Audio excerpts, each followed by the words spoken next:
to talk to you briefly about CNS infections, and we'll try to keep it very practical. It should probably be without too many zebras. There will be a few zebras. And I'd like to go very light on text and very heavy on pictures to try to bring some order to the chaos. Basically, the brain, as you know, can react in terms of imaging in very limited ways. It can become edematous, it can enhance or not.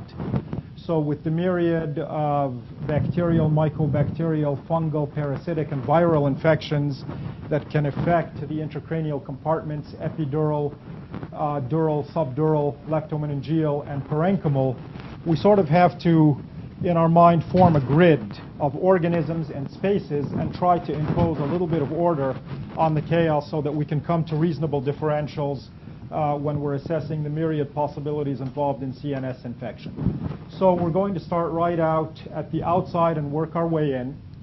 So in the past, I've sort of asked people to comment and raise their hands and try to answer, and I've found people tend to be a little bit reticent, and that's fine. I'll do a little bit less of that, but please do feel free. 48-year-old male, sinusitis and headache, and findings here are small extraaxial fluid collections there, facing the sulci, and here you can see it peels the falx away from the inner table, locating this in the epidural space. The epidural and subdural spaces tend to be affected really by one organism, bacteria, sometimes mycobacterial, and this is an epidural empyema. These typically present early because they're fairly fulminant, and as you know, without surgical drainage, mortality is exceedingly high. Non-contrast CT examination, we see fluid collections. The falx is going right out to the inner table. We see that the gray matter is pushed away from the falx. That tells us that this has to be subdural rather than intraparenchymal because it's lined by gray matter. Parafalcine subdural, post-contrast enhancement, subdural empyema, and these are both going to be bacterial infections. Working our way a little bit further in, we have T1 post-contrast axial and coronal, T2 weighted images. And what's the abnormality? All right, well, there's that reticence I was talking about. So we have very thick, gunky leptomeningeal enhancement. And the interesting thing about it is that it seems to affect the base of the brain. You can see that the convexity leptomeninges are spared. Here's a shunt and a little bit of enhancement around the shunt tract. We're not going to worry about that. But on the whole, a very dense, thick, basilar leptomeningeal enhancement without affecting the high convexities. And this is very, very suggestive of granulomatous meningitis, particularly cocci and TB. Almost pathognomonic. You could possibly throw in sarcoid, although it doesn't tend to be this confluent and homogeneous. So in a case like this, this is kind of, radiographically speaking, a high-end meningitis because the signs are so obvious. Another patient, just to show you again that the patterns recur, because I think it brings a great sense of comfort to see that the findings are reproducible so we can actually make diagnoses rather than being shown cases saying, wow, that's unexpected, shrugging your shoulders and moving on. Well, the same pattern recurs over and over. Like somebody has taken a white marker and outlined the midbrain, transverse fissures, anterior intrahemispheric fissure, intrapeduncular cistern, all of this big, thick, gunky leptomeningeal enhancement at the base of the brain with hydrocephalus, cocci or TB. The previous case was cocci. This case is cocci. All right, your turn. Diagnosis? Great, exactly, right? Thick leptomeningeal enhancement at the base of the brain. Look at how the high cerebral convexities are spared. This was one of our all-of-you patients, alpedum, and he was one of only 2 patients I can remember who was actually diagnosis made right off acid-fast staining from the CSF because he had such a high organism burden. TB meningitis. Okay. This pattern you can see is a bit different. The leptomeninges along the high convexities are diffusely involved. You can see here ventricular drain coming in. That's why there's no gross hydrocephalus. So this diffuse leptomeningeal enhancement would now be the hallmark of a bacterial meningitis. We often, of course, see bacterial meningitis without enhancement. Again, because it's a fulminant disease, it will present early. But when we do see this pattern of enhancement, then this would suggest to us a bacterial meningitis. And by the way, pneumococcal meningitis is the bacteria most likely to give us this sort of fulminant enhancement. Why am I not talking about viral meningitis? Because it's universally imaging negative. So we will not make the diagnosis on imaging of a viral meningitis. Okay, AIDS patient with a headache. Common scenario, flare, T2, T1 post-contrast. Looks pretty normal. The only issue is we have this small, hyper-intense lesion in the basal ganglia on T2. We see little perivascular spaces, and they actually go dark on flare, even when they're this small. They suppress easily, but this space doesn't suppress on flare. It's a little bit bright, post-contrast, no enhancement. Diagnosis here, cryptococcal meningitis. Even though we call cryptococcal meningitis a meningitis, it's pretty unusual to see frank leptomeningeal enhancement. It's supposed to be one of the basilar meningitis. I've seen frank enhancement in the leptomeninges in only a handful of cases in 15 years. Most of the time, what we see are these small, non-enhancing cysts in the basal ganglia, known as the gelatinous pseudocysts of cryptococcal meningitis, where the organism is growing from the base along the Virchow-Robin spaces, and then they infiltrate the basal ganglia. Apparently, so the textbooks say, the organism secretes a mucoid matrix that hides it from the immune system, which is in and of itself suppressed anyway, and so there's no significant edema and no enhancement. We'll often see images like this, and they sometimes confound people, where we see a whole bunch of abnormal hyperintensity in the bilateral basal ganglia. Some of it looks confluent, some of it looks more separable, flare and T2. Post-contrast, no enhancement, and no gross vasogenic edema surrounding the lesions. Well, it's just simply more confluent cryptococcal gelatinous pseudocysts. So when they infiltrate not one or two, but all of the perivascular spaces, it looks like this. And again, the pattern, reproducible, right? Bunch of cystic things in the bilateral basal ganglia, no enhancement post-contrast, most likely diagnosis in the proper clinical setting, cryptococcal meningitis with gelatinous pseudocysts. Okay, lesions in the basal ganglia. On T2, now we see a little bit of edema, post-contrast, enhancement. We can convince ourselves maybe that, gosh, well, they're coming up the perivascular spaces, but here now would be a broader differential. Could these be lymphoma?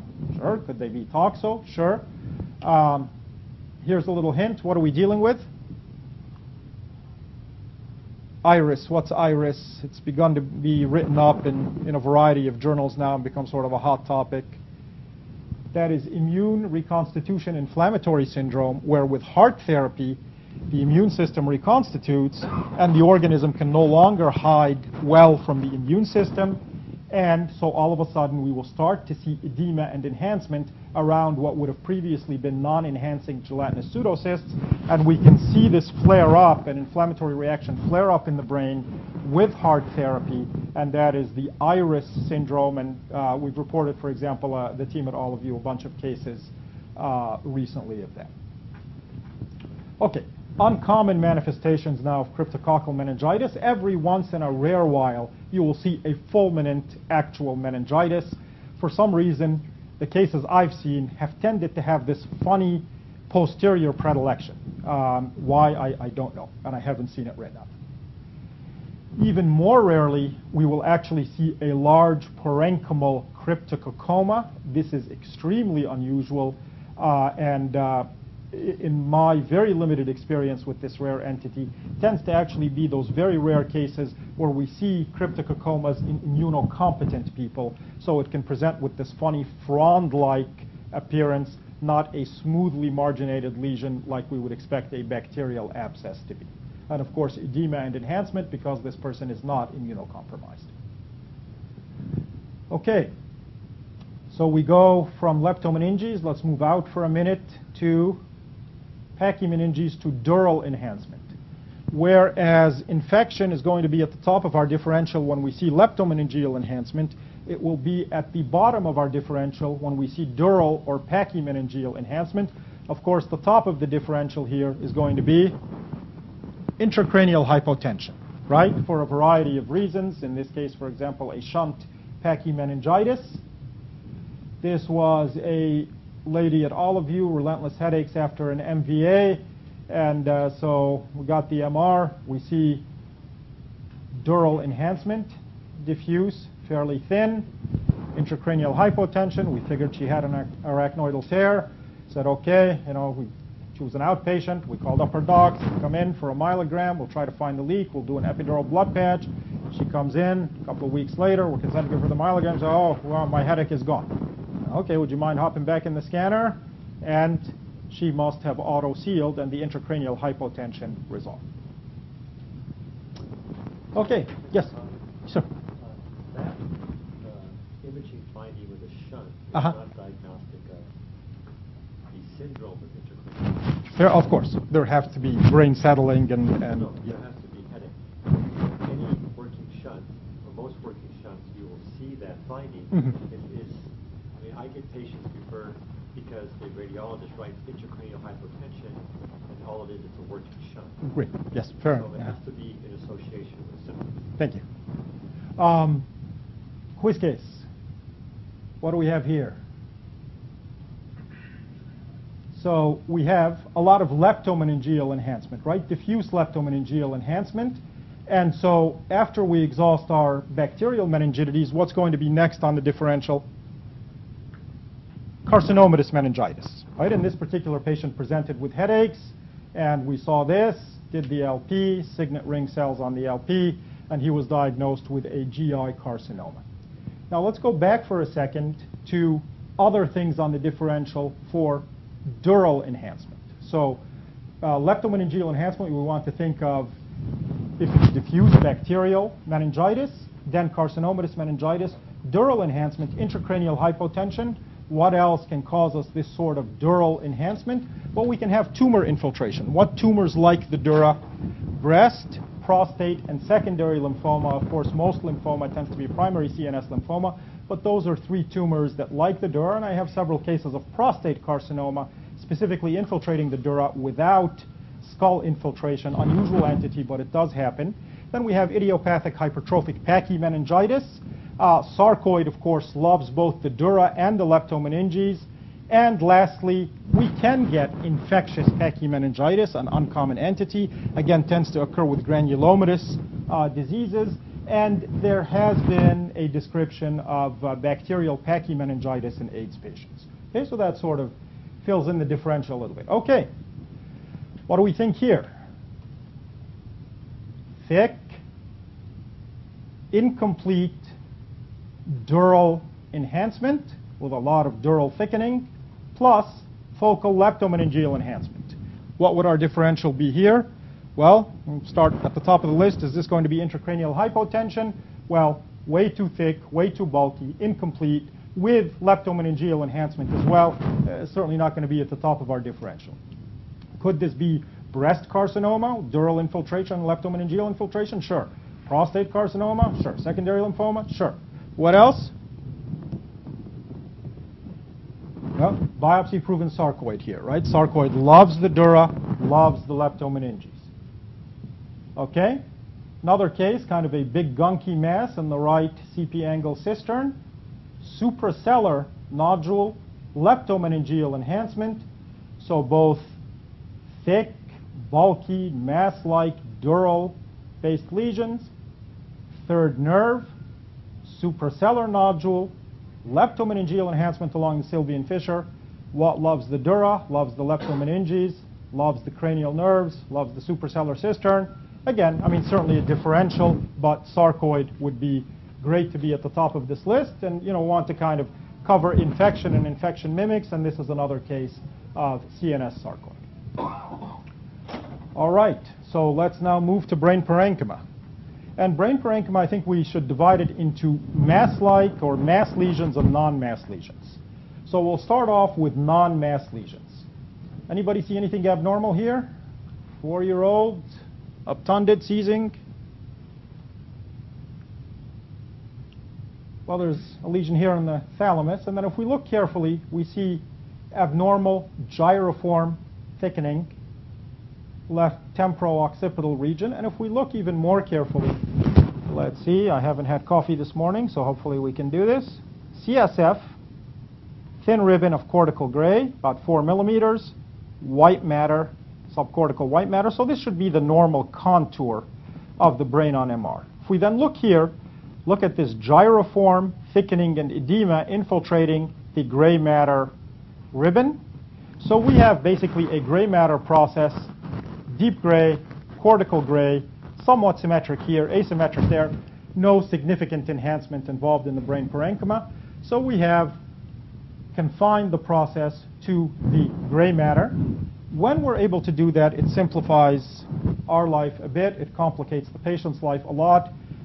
Differential is going to be infarct, infarct, infarct, encephalitis. And viral encephalitis is a very, very complex topic, depending on who you read or who you believe. 50 to 100 different viruses are well documented to involve the brain. They range mainly across the main virus families: alpha viruses, Bushra viruses, flaviviruses, California viruses, all the encephalitides you remember from medical school: Eastern equine, Western equine, St. Louis, West Nile, Japanese, etc., etc. Most of them being arboviruses, which is not a virologic designation, more kind of a zoonotic designation. They're spread by insects. And because the topic is so confusing, I think that the best way to do it is to use a little bit of a non-standard nomenclature and talk about tropic and non-tropic viral encephalitis. What do I mean by that? Tropic viruses have a tropism for certain parts of the CNS. So they will look the same patient to patient, and we actually have a shot at making the diagnosis of the virus itself. Those are few. Most viruses are what I, in my non-standard nomenclature, to keep underlining that, call non-tropic. Means that we really cannot diagnose the virus, but with imaging findings like this, plus proper clinical setting, plus some CSF pleocytosis, we can make the broad diagnosis of probable viral encephalitis. And it's nothing to be ashamed of that we can't diagnose a virus, because the California Encephalitis Project, that has probably the most advanced test battery, well, at least in this country, if not on Earth, and makes a diagnosis in only about 40% of the cases. So we will be satisfied here to reach a non-specific diagnosis of viral encephalitis. All right, what do we think is going on here? Flare images, different levels. Anything abnormal? A little bit subtle and maybe not the best slides. But again, cortical ribbon thickening along the frontoparietal convexities, parasagittally. Opercular regions, you notice this part of the frontotemporal operculum is involved. This part, for example, is not. Symmetric here. Bilateral dorsomedial thalami involved, ventrolateral thalami spared. Anterior temporal lobes, lateral temporal lobes involved, mesial temporal lobes relatively spared. This guy was actually a friend of mine, and his wife called up one day frantic saying that he had begun seizing uncontrollably. So what's wrong? Well, he's had a fever and was complaining of mouth ulcers. Oh my gosh, he's got herpes encephalitis. Call the ambulance, get him over to UCLA. I called ahead, and he got acyclovir when he hit the door, was intubated, and got his MR scan. We looked, we said, hey, this is not herpes encephalitis. Herpes encephalitis doesn't do this. It doesn't spare the mesial temporal lobes. Basically, after 3 negative PCRs, and you know that PCR after 24 hours is 98% say sensitive, the acyclovir was discontinued. I asked the neurologist to send off a test battery to the California Encephalitis Project. They said, what's the use? There's nothing else treatable. And he was in decerebrate coma. His family asked me about the prognosis. I said, you take out your dorsomedial thalami. I'm sorry. And 10 days later, I walk in to check on him. He's not in the ICU anymore. I said, oh my God, he's dead. I ran to the charge nurse. But oh, he woke up yesterday, extubated himself. He's out in the on the floor. I walked in. He recognized me sitting up in bed. What happened? Where am I? And I saw him socially last month. So viral encephalitis can be pretty profound, but a lot of patients do recover. If we had to make a guess, what viral encephalitis likes the thalami, and this was my sort of leading guess, Japanese encephalitis is the one that is most reported to involve the thalami. A much rarer but closely related relative is Murray Valley encephalitis. Somebody's from Australia or New Zealand. Okay, so those are cases of non-specific or non-tropic viral encephalitis where we can make the diagnosis of viral encephalitis but can't diagnose the virus. Let's take a look at this person. What's abnormal here? Anybody? All right, well, diffuse, abnormal, white matter, hyperintensity on flare, right? The white matter should be darker than the gray matter on T2 weighted sequences because it has more fat and less water. And water is bright on T2. And on flare imaging, only free water gets suppressed and it retains the same gray-white relationship. So diffuse, confluent, flare, and T2 weighted hyperintensity in the white matter. We look on T1 post-contrast, no enhancement, no mass, and no change in white matter signal. Diagnosis here. Now this is one of our tropic viruses. We can actually nail this diagnosis. Okay? HIV encephalitis. Very, very classic pattern for HIV encephalitis. Of course, HIV encephalitis has to start somewhere, so it'll start off patchy, and at that point, you know, there's a broad diagnostic list. Even with this picture, there's a broad diagnostic list, but in the world of CNS infections, it really boils down to essentially one element. Because there are only really 3 viruses that like specifically the white matter and don't involve the gray matter, HIV encephalitis being one of them. In the broad differential world, what else? Well, diffuse microvascular disease that's become confluent. So somebody, for example, with a Binswanger's dementia might have white matter that looks like this. Whole brain radiation, you know, sir, have you had whole brain radiation? Oh, yes, I did. Okay. And stuff that's toxic to the white matter, the aromatic hydrocarbons. People who snort glue can have brains that look like this. So, sir, do you snort glue? Oh, yes, I do. Okay, there you go. All right. All right. Okay, your turn. Oh, come on. Yes, HIV encephalitis, right? 35-year-old guy, a lot of cortical atrophy for a 35-year-old, diffuse, confluent, white matter, hyperintensity, HIV encephalitis. Okay, so now easy diagnosis. All right, 41-year-old man, declining mental status, T2 weighted image, looks like vasogenic edema. We're going to give contrast to look for the underlying lesion. These are post-contrast images. But wait a minute, vasogenic edema takes up space. This guy has widened sulci. We see that the gray matter is not involved, right? It goes up to the subcortical U fibers, but spares the gray matter. This is now not diffuse confluent, it is regional confluent. What do we mean by regional confluent? We mean it's confluent, but it's confined to a region, as opposed to patchy, as opposed to spot, spot, spot, spot, and as opposed to all of the white matter.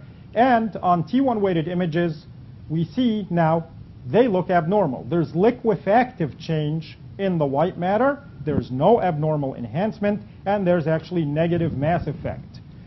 So what would this be? This is classic for PML, right? Progressive multifocal leukoencephalopathy. What virus causes that? The JC virus, as long as we don't confuse that with Jakob-Creutzfeldt-Prion disease. And what sort of virus is it? It's a papovavirus. Okay, and this virus has a very specific tropism. Whereas HIV likes to infect the microglial cells, what does the JC virus like to infect? Exactly, the oligodendrocytes, right? And that's why it causes such a hard demyelination and liquefactive change on T1. That also explains why we don't see it as a diffuse confluent presentation, because no one will survive this sort of decimation of their entire white matter. We see it as a regional confluent presentation. The other 2 things to know about it is that it is a reactivation infection. Most of the population, 85–90% of us, are positive for the JC virus. It tends to hide in the renal medulla among a variety of other places, and if somebody becomes immunocompromised, then it flares. And that explains why this is an unusual condition in pediatric AIDS. Okay, they have not yet seen the virus.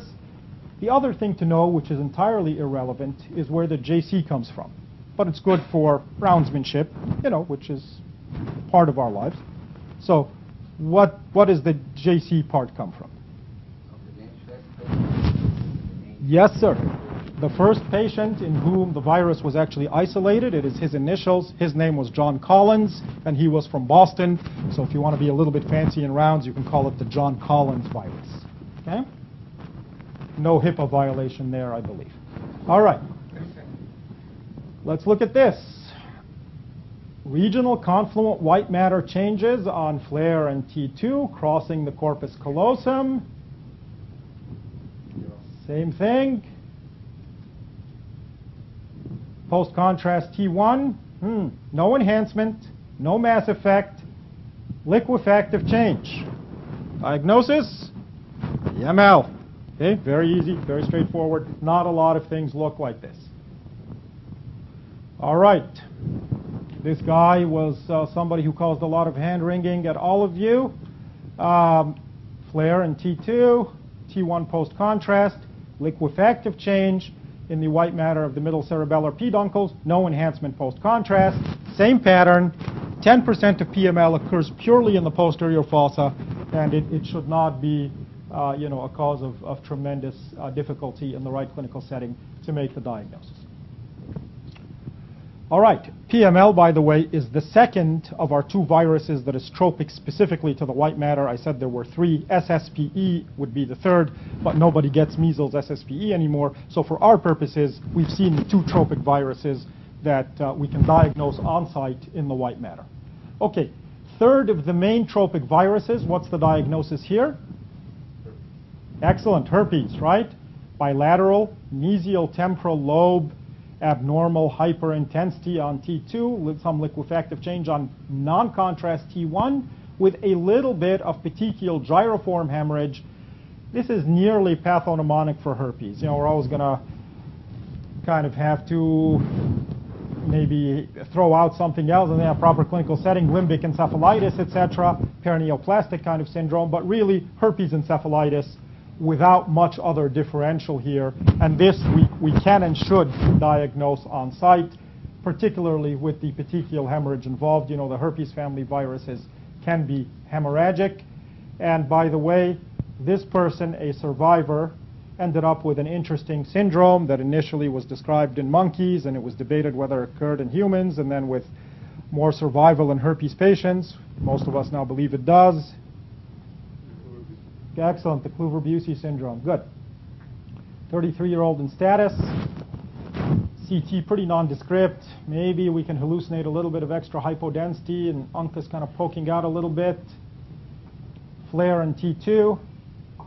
Abnormal swelling and edema in his left mesial temporal lobe. Touch on the right, but much more on the left.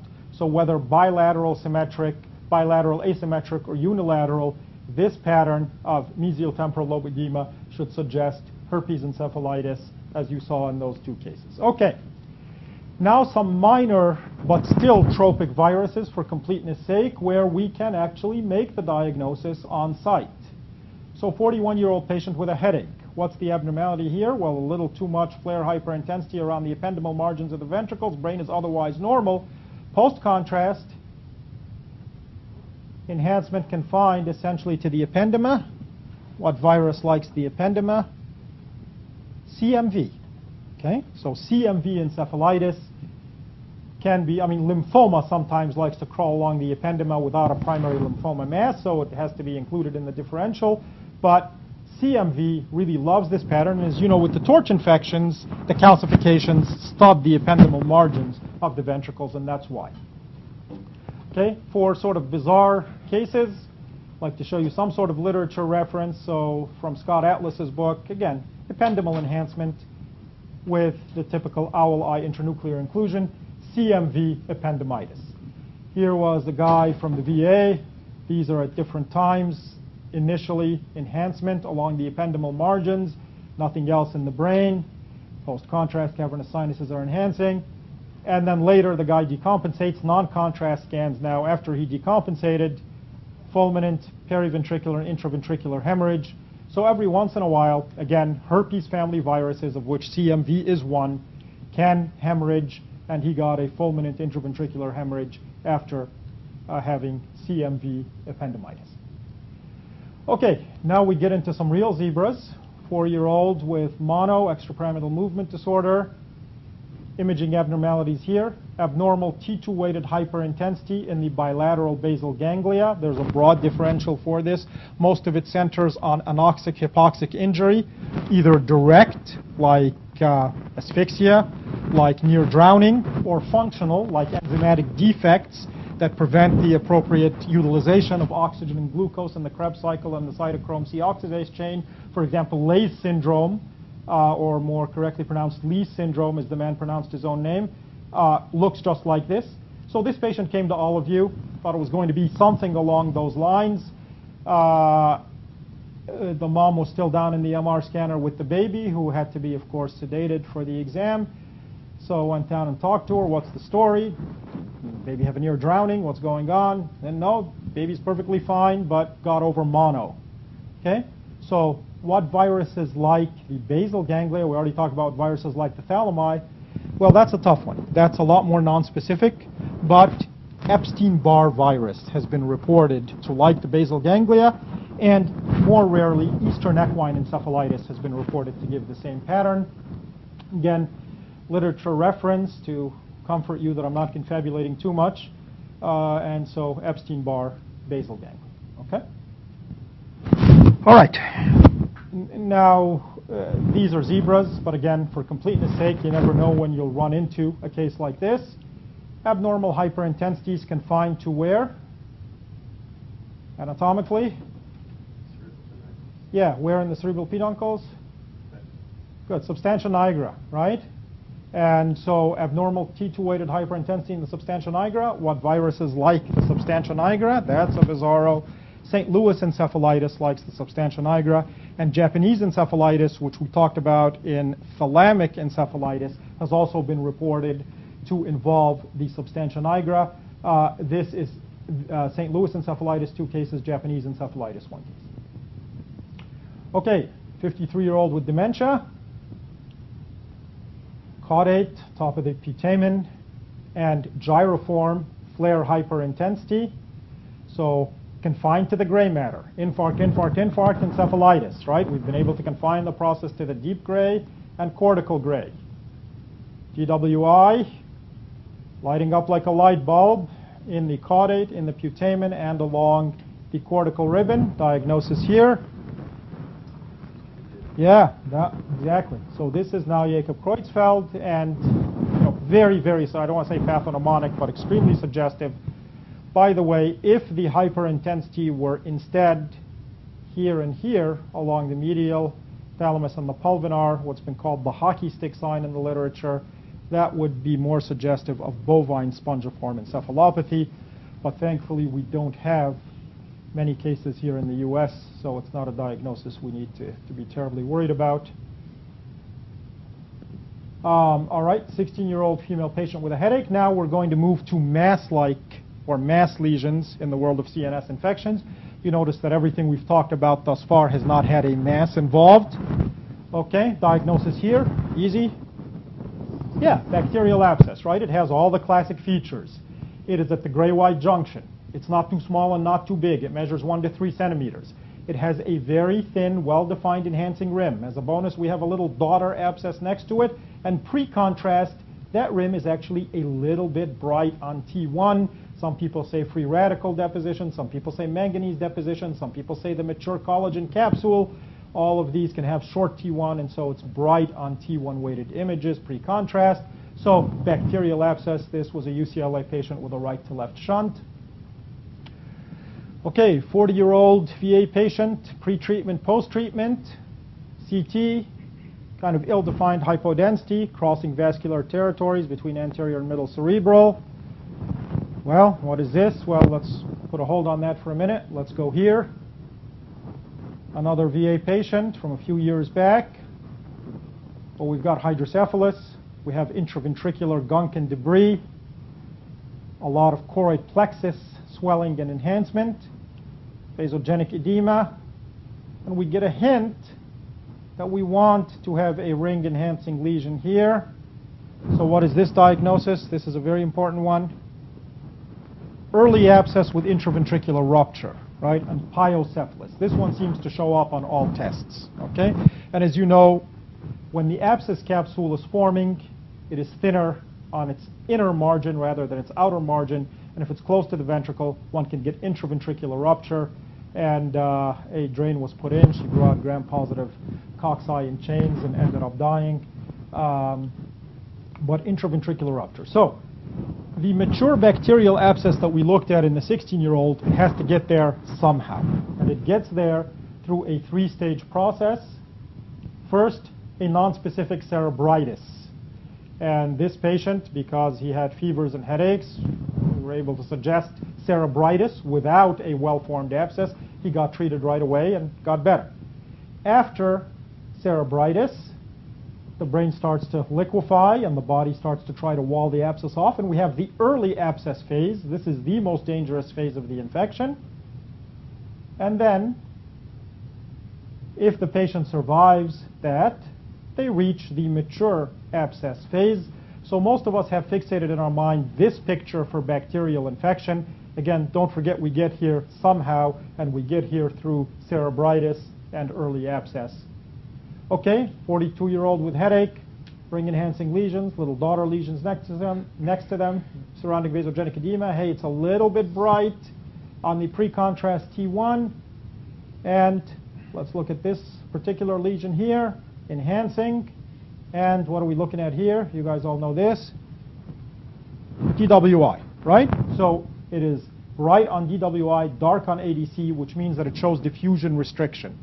And this has become a kind of well-known adjunct now in helping us diagnose abscesses versus, for example, necrotic tumors.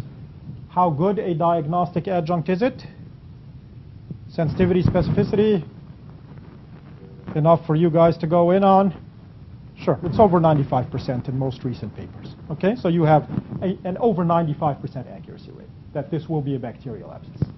Okay, reproducible findings. Okay, ring-enhancing lesion. I'm not showing the contrast, but vasogenic edema. Here's the lesion. DWI. It's bright on the DWI scan. Abscess. Okay, your turn. Diagnosis. Okay, close, but no cigar. So this guy came into all of you. Lesion here, posterior frontal lobe, ring-enhancing lesion. Look carefully on the DWI. Dark on DWI, bright on ADC. Let's go back. Bright on DWI. Bright on DWI, dark on ADC. Let's go forward. Dark on DWI, bright on ADC, the opposite pattern. So this thing does not show diffusion restriction. This guy had a pneumonia and came into all of you, said, oh, this brain abscess. That the DWI said, it's not brain abscess. How sure are you? Well, I'm 95% sure. And they bronched him, and he had an endobronchial mass and secondary post-obstructive pneumonia, and these were brain mets from lung cancer. Okay. Moving on, different pattern now. Ring-enhancing lesions in a cluster, not at the gray-white junction, but at the base of the brain. That's an unusual location. We have a secondary old lacunar infarct in the basal ganglia. High convexity is pretty spared. A little bit of a subdural fluid collection, but the high convexity is not involved. Ring-enhancing lesions at the base of the brain. Good, excellent. TB, right? We saw that thick, gunky tuberculous meningitis. So TB has a variety of manifestations in the CNS. We've seen tuberculous meningitis. Then we can get secondary seeding of the parenchyma. And where will it be? Well, it'll be where the meningitis was, at the base of the brain. And often the meningitis will heal first with anti-tuberculous therapy, and the abscesses will be resistant. MR, no contrast. You know, a few abnormalities, but nothing glaring. Post-contrast. Okay, fairly indolent disease, so it doesn't give a lot of edema. Not much was evident. The meningitis can often give lacunar infarcts in the basal ganglia, and that's not at all an uncommon finding with TB. Again, another case of tuberculous abscesses secondary to tuberculous meningitis. All right, here's somebody with a non-contrast CT. We see a lot of hyperdense lesions. You guys don't come to all of you, but you certainly go to Harbor. Hyperdense lesions, we're used to old cysticercosis, but old cysticercosis doesn't give us all of this vasogenic edema. It's dead and quiescent. So we have hyperdense lesions with a lot of vasogenic edema. We give contrast, and I know it's probably very hard to see, but we have ring enhancement surrounding the small parenchymal calcifications. And so this is one of the so-called CNS target signs, and calcified lesions with edema and a ring enhancement surrounding the calcification making a target is nearly pathognomonic for TB, and this is now TB granulomas. This would be the granulomatous phase of tuberculous infection. How pathognomonic is it? I don't have numbers for you, but it's pathognomonic enough that there are a couple of case reports in the literature. Hey, look at this target lesion. It's not TB. So it's pathognomonic enough that when it's not TB, it becomes a case report. All right? Lower down in the brain, same findings, calcifications with vasogenic edema that we can see on CT. And again, you can see there central calcification ring, well delineated target sign. Yes? How frequently do you see CNS TB? How frequently? No, 2 cases a year maybe. Not a lot at all. Yeah. This, in fact, was one such patient. This guy came in with a scrotal mass and headaches and sundry neurologic complaints, and did the MR, a little bit of edema, small ring-enhancing lesions, one in the brainstem, one here, kind of posterior temporal.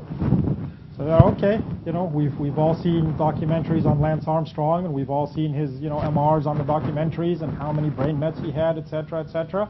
Okay, guy's got testicular cancer and he's got brain mets. So the urologist come back and this guy had scrotal TB. So I said, oh, okay, then it's not brain mets, it's got to be tuberculous abscesses. Okay, and these were tuberculous abscesses, and you notice very nondescript. So we've looked at tuberculous meningitis, we can diagnose.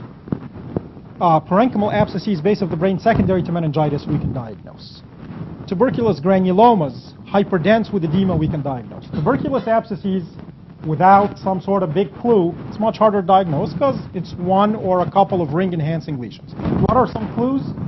When I was talking about bacterial abscess, I said it's the right size. Tuberculous abscesses tend to be smaller with a thicker cup of enhancement, kind of more like donuts. Okay, so that would be one possible clue, but of the 4 manifestations, this is the hardest one to diagnose. We're reading that it seems also that it's more than in the cortical white matter junction. It's actually more in the border in the cortex. I don't know if it's that the oxygen needs of the bacterial abscess. That's a great thought. I haven't read about it or thought about it, but it's a wonderful thought, and we certainly see that pattern, and hopefully we'll get to it in the spine, where the oxygen needs of the organism actually dictate where it tends to go. All right, quiz case real fast. Another all of you patient. TB, right? Parenchymal abscesses clustered at the base of the brain, convexity spared. That's easy now. TB secondary to prior TB meningitis. All right, patient with a headache. So now we have a slightly different pattern. We don't have a ring-enhancing lesion at the gray-white junction. We don't have it at the base of the brain. We have ring-enhancing lesions in the basal ganglia with a lot of edema. What likes the basal ganglia? Again, not pathognomonic, but we're trying to impose some order on the chaos. Toxoplasmosis loves the basal ganglia. Okay, so in the right clinical setting, if you see the location in the basal ganglia with a lot of edema for the size of the lesions, toxoplasmosis. In this case, we have a bonus that occurs in 1/3 roughly of the patients. We have another target sign. You notice that the bacterial abscesses, I don't want to scroll all the way back, but they basically have a capsule, and then inside, they're just bright on T2. They're fluid-filled. Toxoplasmosis, you see edema, you see a dark capsule, you see a second zone of hyperintensity, then inside a dark center again on T2, so dark, bright, dark.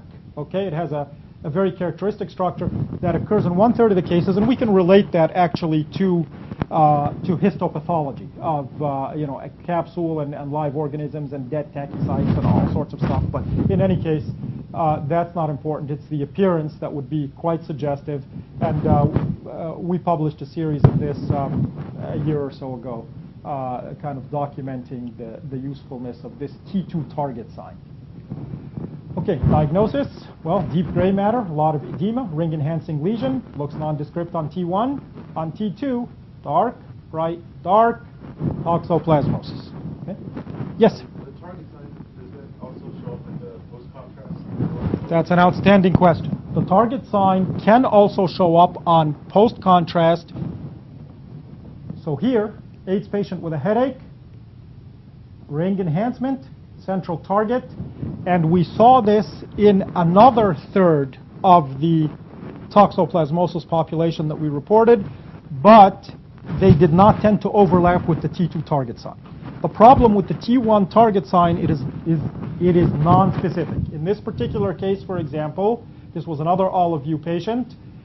Target sign, enhancing target sign now, not the T2 target sign. A lot of edema. AIDS patient, say, hey, CNS toxoplasmosis. Just to be sure, why don't we go ahead and get a thallium SPECT scan? Because as you know, of course, mass lesions in an AIDS patient, we think of two things that are going to head the differential way above everything else, toxoplasmosis and lymphoma, right? Thallium SPECT lit up like a light bulb. And I got burned, it was CNS lymphoma. But luckily, when I saw the thallium SPECT, I was able to, correct my differential and put it in the right order and say, hey, this is CNS lymphoma. We often do lymphoma with PET because not a lot of places do thallium SPECT. Thallium SPECT is better. The brain doesn't light up, the parenchyma, and the potassium analog thallium is avid for lymphoma. Okay? This is about 85% accurate, by the way, in distinguishing the two. All right, AIDS patient with a headache. So some cases are straightforward toxo. Some cases are straightforward lymphoma. Some cases we have to get ancillary tests like the thallium SPECT. This case is straightforward lymphoma. Okay, mass lesion. It likes the basal ganglia as well. In fact, it likes to be close to the ependymal margin of the ventricle. Even toxo kind of likes to be out here. Lymphoma likes to be out here. But that's a subtle distinction. Densely packed, kind of homogeneous on T2, looking like the gray matter. Densely packed cells. Less edema for the size of the lesion. Thing enhances and also has ependymal enhancement, which is a hallmark of lymphoma and distinguishes it from toxo. Here, we can feel pretty comfortable that this is CNS lymphoma. We can go low tech and get a non-contrast CT. I'm sorry, my pointer's dying on me. Non-contrast CT shows that the lesion is dense. By dense, I don't mean dense to brain. I mean dense to expected pathology. It's isodense to the gray matter. So CNS lymphoma. AIDS patient with a headache. CT scan, looking pretty good. MR scan, obvious lesions located in the caudate heads. This time ring enhancing, not solidly enhancing. Iso intense on T2, densely packed cells. So could it be toxo? Gosh, it would be very unusual to be this dark on T2, to have no surrounding edema. It's in the right place, but it's also in the right place for lymphoma. What's the clincher? Well, the clincher is we couldn't see it on non-contrast CT. In retrospect, we can see, hey, there's mass effect on the frontal horns. We should have noticed that. All right? But the fact that it's isodense to the deep gray on CT says that this is lymphoma. How about this patient? Tough one. Well, right caudate heads, right on the ependymal margin. Lymphoma likes to do that. More out in the basal ganglia. Toxo likes to do that. A lot of edema. Toxo likes to do that. Some of these are hypointense on T2. Lymphoma likes to do that. So what do we do? Well, you guys can go in and biopsy, but I'll like to try to spare you guys that when we have other ancillary tests. So we talked about thallium. What else can we do? Yeah, DWI lymphoma has been reported to be bright on DWI, and it helps. It's the overlap with the shine through from the edema can be a little dicey. Toxo typically does not. The toxo lesions themselves are not bright on DWI, as opposed to bacterial abscesses. But the surrounding vasogenic edema sometimes shines through, and because the diffusion restriction of lymphoma is not profound. It's a little better than the diffusion restriction that you may have read about in high-grade gliomas, for example. And you can measure ADC values, apparent diffusion coefficients, to help delineate high-grade gliomas from low-grade gliomas. ADC values of less than 1 tend to correlate with high-grade tumors, etc. Lymphoma is in that category. But it's not going to be like lighting up of the bacterial abscesses that we saw in DWI. Empiric antitoxotherapy. Okay, would be a diagnostic test where you're not trying to cure the patient at this point. You just want to make the diagnosis, and then we'll kind of worry about the cure. How good a diagnostic test is pyrimethamine therapy? It's excellent. 75% of patients respond within a week, 90% within 10 days to 2 weeks. And by respond, I mean that all sane adult rational observers will be unanimous that there's a response. We're not going to be wringing our hands saying, gosh, did this little ditzel get a little smaller? Okay, so pre-treatment, post-treatment, there is no question that the patient responded after 10 days of pyrimethamine, so no need here for a biopsy. Okay, seizures and headaches, ring-enhancing lesions. Okay, again, pretty nondescript thing. Where can we get a specificity foothold? That, yes, something inside, right? What's inside? Scolex, right? So when we're able to see the scolex, which we can in good percentage of the cases, we can make the diagnosis of cysticercosis, right? Neurocysticercosis. And this actually we see a fair bit at all of you.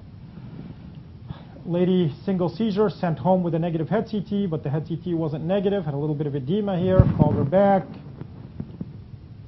Flare, edema surrounding the lesion. Inside the lesion, tiniest little scolex, small ring-enhancing lesion. Again, cysticercosis tends to be smaller than bacterial abscess on the whole, on average. Okay, so the sizing of the lesion actually helps make a difference. Another neurocysticercosis. All right, headache. Cysticercosis, right? Small cyst in the fourth ventricle and organism within the cyst. So another manifestation of neurocysticercosis other than parenchymal is intraventricular. Even though the fourth ventricle is small in volume by comparison to the whole ventricular system, 75% of intraventricular cysticercosis likes to be in the fourth ventricle. I don't know if that's a gravitational effect or CSF flow effect or what, but it is an essentially pathognomonic diagnosis here. Okay, diagnosis here. Another all of you patient, big time hydrocephalus, intraventricular cyst, trigone neurocysticercosis. We'll come back to this in a minute. Okay, patient with headaches, another of our all of you patients. What do we have here? Well, we have all of these kind of grape-like lobulated fluid intensity lesion throughout the basal cisterns, intrapeduncular cistern, perimesencephalic cistern. Oops, excuse me, let me go back. Look at how the transverse fissures are expanded. Look at how the basal cisterns are filled with this material. That's not bright on DWI, by the way. Diagnosis here. Racemose cysticercosis, right? The third type of cysticercosis, non-enhancing, thin-skinned, grape-like lesions filling the basal cisterns. As a bonus, we have a little parenchymal cysticercosis lesion with a scolex for us to reassure us about the diagnosis. But really, nothing else looks like this except maybe an epidermoid. Epidermoid would have been bright on the DWI, and that's why I included it. Let's go back to this patient for a minute, the guy with the intraventricular cysticercosis. With this much hydrocephalus, this guy doesn't need a huge prepontine cistern like this, right? He has too much mass effect in his head for this basal cistern to be this big. So this is racemose cysticercosis with intraventricular cysticercosis. Okay. Now, huge ring-enhancing lesion on CT. 6-8 centimeters, little bit of edema, mass effect. For the size of the lesion, certainly not a lot of edema. Its size is huge. Okay, so is it going to be TB? No, way too big. Is it going to be cysticercosis? Way too big. Bacterial abscess? I don't know. I mean, we've all seen bacterial abscesses. I've certainly never seen one this big. If it were this big, I'd expect a lot more edema in the brain around it. So what organism is indolent, and typical literature descriptions are huge cystic presentations. Of course, we could think of a cystic astrocytoma. Hydatid disease. Okay, hydatid disease. And with the Iraq-Afghanistan vets, a disease that we once thought was totally esoteric, actually now it would be good to know. Let me just skip to here. What kind of infection is this? White matter stuff and enhancing, but So what I'm getting at here is stuff that's appeared in a variety of journals, the incomplete ring sign, or the C sign, or the U sign. This suggests demyelinating disease. Okay? It's considered imaging-wise essentially pathognomonic for demyelinating disease. So when you see this, do not be fooled that it is an infection. It is a demyelinating process. In this particular case, it was a simple MS. All right. Let's very quickly, in the last couple of minutes, hit some spine. Easy one, diagnosis. Yeah, discitis, osteomyelitis, disc space is narrow. You know, discitis, bacterial discitis eats up the disc space.